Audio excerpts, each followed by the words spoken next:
नमस्कार. मी स्वाती क्षीरसागर कथा या चॅनलवरती आपल्या सर्वांचं मनपूर्वक स्वागत करते. हिरण्यगर्भ एक कादंबरी. कथा ब्रह्मांड नायकाची श्री स्वामी समर्थांची. भाग 27. पाताळगंगेच्या किनाऱ्यावर योगीराज क्षणभर उभे राहिले. एका नव्या लीलेच्या पर्वाची सुरुवात झाली होती. हाती त्रिशूळ, कमंडलू अशा असलेल्या योगीराजांच्या तोंडून त्यांचे आवडते भजन निघाले. शिवहर शंकर नमामि शंकर शिवशंभो शंकर, हे गिरिजापती नमामि शंकर शिवशंकर शंभो. योगीराजांनी पाताळगंगेच्या प्रवाहात पाय ठेवताच प्रत्यक्ष गंगा माता प्रगट झाली व म्हणाली, प्रभो, आज मी तुमच्या चरणस्पर्शाने पावन झाले आहे. तुमचे चरण माझ्या माथी असावेत. योगीराजांनी हात उंचावून आशीर्वाद दिला आणि पाण्यावरून खडावांसकट चालण्यास सुरुवात केली. पाताळगंगेने आज योगीराजांना शिरावर धारण केले होते. प्रत्यक्ष सूर्यनारायण या घटनेस साक्षीदार होते. योगीराज पाताळगंगा पार करून पलीकडच्या किनाऱ्यावर पोहोचले. घाट चढून चालू लागले. योगीराजांना आता श्रीशैल्य मल्लिकार्जुनाच्या भेटी जावयाचे होते. मध्यान्ह सुमारास योगीराज श्रीशैल्य नगरीस पोहोचले. नगरीतील एका घरासमोर थांबून त्यांनी अल्लख पुकारला. त्या घरात सोमदत्त नावाचा एक ब्राह्मण आपल्या पत्नी व 2 मुलींबरोबर राहत असे. मध्यान्हकाळी दरवाजात उभ्या त्या तेजस्वी 7 फूट उंच योग्याला पाहून सोमदत्तास फार आनंद झाला. त्याने ते योगीराजांच्या घराच्या आत पाचारण केले. आज औचित असे या योगीराजांचे अतिथी म्हणून त्याच्या घरी आगमन झाल्यामुळे सोमदत्त प्रसन्नचित्त झाला होता. योगीराज कोण आहेत याची काही कल्पना सोमदत्तास नव्हती. या योगीराजांच्या घरी येण्याने आपल्या सर्वांगातून आनंदाची स्पंदने का उठत आहेत याचे त्याला खूप आश्चर्य वाटत होते. प्रत्यक्ष परमात्मा त्याच्या घरी मध्यान्हीच्या भिक्षेस आला होता. सोमदत्त आणि त्याच्या पत्नीने योगीराजांचे आदरातिथ्य केले. दुपारचे भोजन योगीराजांनी सोमदत्ताच्या समवेत केले. भोजन उपरांत सोमदत्ताने योगीराजांना थोडी विश्रांती घेण्याची विनंती केली. योगीराज प्रसन्नतेने वामकुक्षीस लवणले. सोमदत्त दर त्रयोदशीस प्रदोष पूजेचे शिवव्रत करत असे. त्या दिवशी सोमवार होता. त्यामुळे सोमदत्तास संध्याकाळी सोमप्रदोषाची पूजा करावयाची होती. सोमदत्त हा श्रीशैल्य मल्लिकार्जुनाचा एकनिष्ठ भक्त होता. काही काळापूर्वी सोमदत्ताच्या पत्नीस एका ज्योतिषाने सोमदत्त हा अल्पायुषी असून तिला विधवा योग संभवतो असे भाकीत केले होते. सोमदत्ताची पत्नी त्या दिवसापासून सतत चिंतेत असे. आपल्या पतीच्या वियोगाच्या कल्पनेने ती भयभीत झाली होती. पदरी 2 लहान मुली होत्या. पुढे काय होणार याची विवंचना तिला सतत भंडावत असे. परंतु सोमदत्ताची श्रीशैल्य मल्लिकार्जुनावर नितांत श्रद्धा होती. तो आपल्या पत्नीस समजावत असे की पराशिवाच्या इच्छेने जे होईल ते आपण स्वीकारलेच पाहिजे. तरीही पत्नीच्या आग्रहाखातर त्याने प्रदोष पूजा व्रत करण्यास सुरुवात केली होती. त्या दिवशी संध्याकाळी सोमदत्ताने योगीराजास सांगितले, महात्मन, आज माझे प्रदोषाचे व्रत आहे. सोमप्रदोषाची पूजा करावयाची आहे. ईश्वरास रुद्राभिषेक करतेवेळी आपण हजर राहून आशीर्वाद द्यावात, अशा आपल्या चरणी प्रार्थना करत आहे. योगीराजांनी त्यास होकार दिला. आज योगीराज आपल्या लीलांना सुरुवात करणार होते. संध्याकाळी सोमप्रदोषाची पूजा सुरू झाली. योगीराज एका उच्चासनावर बसून पूजा पाहत होते. सोमदत्त रुद्रपाठ करून जलाचा अभिषेक श्री शंकराच्या पिंडीवर करत होता. रुद्रपाठानंतर बिल्वार्चन चालू झाले. सोमदत्ताची पत्नी व मुलीही रुद्रपाठाच्या पूजेस बसले होते. गोरज मुहूर्त होता. योगीराज ध्यानस्थ बसले होते. सोमदत्तास कल्पनाही नव्हती की प्रत्यक्ष पराशिवाच्या उपस्थितीत त्याच्या घरी सोमप्रदोषाचे बिल्वार्चन सुरू होते. शिवपिंडीवर बिल्वार्चनाच्या वेळी अर्पण केलेली बिल्वपत्रे उडून गिरक्या घेत घेत योगीराजांच्या शिरावर व चरणांवर पडू लागली. सोमदत्ताची पत्नी डोळे विस्फारून घडला हा प्रकार पाहू लागली. सोमदत्ताची पत्नी चाणाक्ष होती. तिला कळून चुकले होते की हे योगीराज एक अलौकिक अद्भुत व्यक्ती असावेत. बिल्वार्चन संपले. योगीराजांच्या डोक्यावर चरणांवर बिल्वपत्रांचा ढीग जमा झाला होता. संध्याकाळच्या त्या गोरज मुहूर्ती योगीराज जणू आता पराशिवच वाटत होते. सोमदत्तही हे सर्व पाहून स्तंभित झाला होता. सोमदत्ताच्या पत्नीने पुढे होऊन योगीराजांचे चरण धरले व ती ढसाढसा रडू लागली.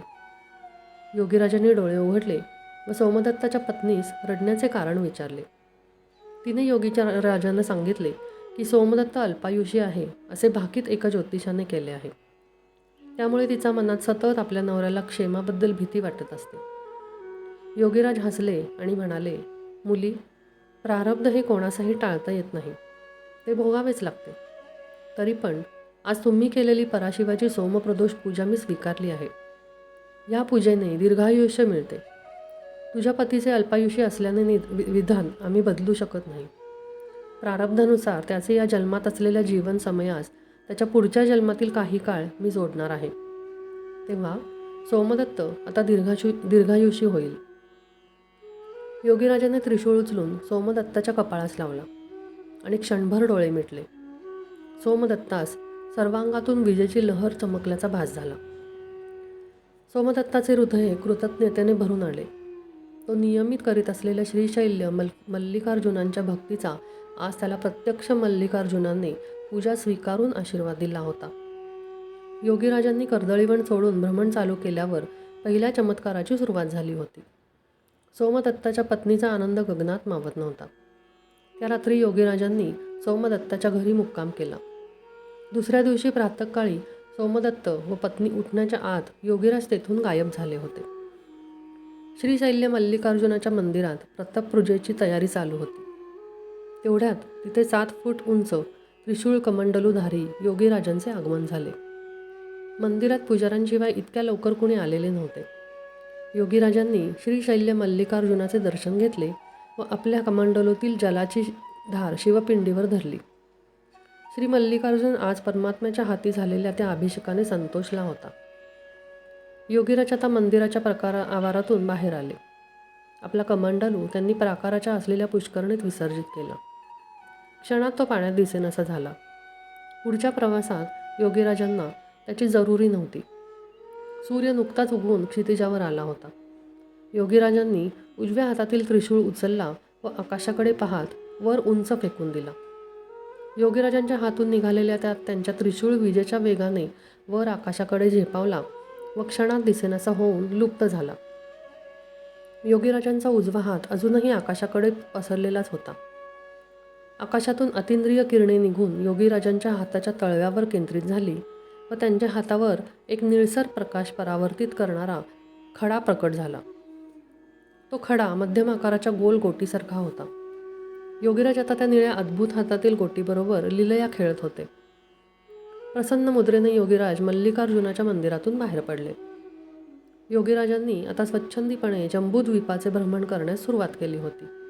तसेच एके दिवशी उत्तर प्रदेशातील हस्तिनापूर जवळील शेलाखेडा नावाच्या ग्रामात दुपार होऊन गेली होती. गावाबाहेर असलेल्या पारावर गणपतीचे मंदिर होते. त्या गणपतीच्या मंदिरासमोरील जागेत एक 8-10 वर्षांचा मुलगा कन्हैया रोज गोट्या खेळायचा. वडील शेतावर काम करीत. एक कन्हैया बरोबर खेळण्यास कोणीच नसे. रोज गोट्या खेळताना कन्हैया गणेशाच आपला जोडीदार म्हणून खेळात सामील करी. परंतु पारावरचा गणेश खेळणार कसा याचीही तोड कन्हैयाने काढली होती. गोट्या खेळताना आपला आणि गणेशाचा असे दोन्ही डाव तोच खेळे. दररोज खेळात गणेशास हरवतही असे. एक दिवस असेच गणेश बरोबर गोट्या खेळत असता कन्हैयाच्या मनात न जाणे काय आले. आपला डाव खेळून झाल्यावर जेव्हा गणेशाचा डाव आला त्यावेळी गणेशास उद्देशून कन्हैया बोलू लागला, चल आता तुझा डाव तू खेळ. किती दिवस मीच तुझा डाव खेळतो आहे. आता ह्यापुढे मी काही तुझा डाव खेळणार नाही. तुलाच तो खेळावा लागेल. कन्हैया आता हट्टास पेटला होता. गणेश काही आपला डाव खेळायला येणार नाही हे त्या निरागस मुलास उमजत नव्हते. पण वेळ आली होती. अचानक पाराखालची जमीन हादरू लागली. कन्हैया पाहत होता. धरणी दुभंगायला लागली. आता कन्हैया घाबरला. त्या दुभंगलेल्या धरणीतून 8 वर्षांचा एक तेजपुंज मुलगा प्रगट झाला. त्याच्या हातात निळसर रंगाची गोटी होती. तिच्यातून एक दिव्य प्रकाश फाकत होता.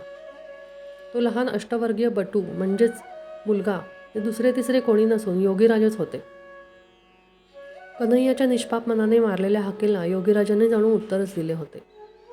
निष्पाप निरागस कन्हैयाचीही खात्री पटली की आज गणेश आपल्याबरोबर गोट्या खेळावयास आला आहे. तो त्या तेजस्वी मुलास म्हणाला, बरे झाले गणेश, तू आज आलास. चल खेळायला. तुझा डाव आहे हा. ये आपण खेळूया. योगीराजही गणेश बनून कन्हैयाबरोबर गोट्या खेळायला सामील झाले. कन्हैयाचे काय भाग्य असेल. प्रत्यक्ष परमात्मा गोट्या खेळण्यासाठी सवंगडी म्हणून अवतरला होता. कन्हैया गोट्या खेळण्यात तरबेज होता. आज साथीदार मिळाल्यामुळे त्याला खेळण्यासाठी स्फुरण चढले होते. परंतु गणेशाने म्हणजेच त्या 8 वर्षांच्या मुलाने कन्हैयास आज खेळात मात दिली. त्याच्या हातातील निळी गोटी कन्हैयाच्या प्रत्येक गोष्टीस लिलया उडवीत होती. प्रत्येक नवीन डावात कन्हैया हरू लागला. छोट्या कन्हैयाला कळतच नव्हते की आज तो का हारतो आहे. परंतु गणेश खेळायला आला ह्याचेच त्याला इतका आनंद झाला होता की त्याला स्वतःच्या हरण्याचे काहीच वाईट वाटत नव्हते. संध्याकाळ होत आली होती. सूर्य क्षितिजावर कलंडायला लागला होता.